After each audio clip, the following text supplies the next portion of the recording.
mae'n bwysig I fi yn 2019 fel bod y gwybodaeth yn dod mas I ddechrau wneud newidiadau bach ynglyn â ble chi'n siopa, beth ych chi'n prynu, pryd ych chi'n prynu pethau. In terms of, chymod, small increments of change ar gyfer byw yn fwy werth fel y byd gwyrdd. Mae fe hefyd yn hybu'r syniad bod fe'n wneud sens I prynu yn lleol, I brynu yn tymhorol, ac I fod yn amwybodus o'r pobl sy'n cynhyrchu bwyd yn eich lle lleol, chymod.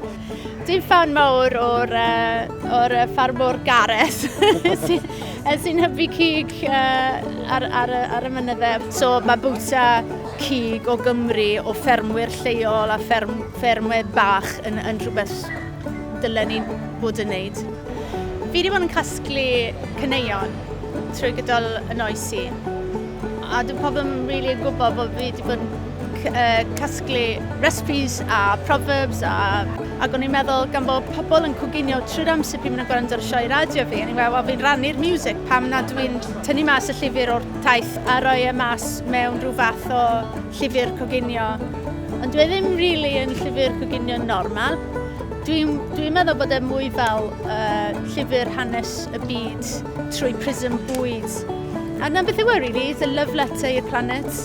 A mae fe'n really love letter i'r pobl sy'n cynhyrchu bwyd hefyd, y llysiau a'r cig hefyd.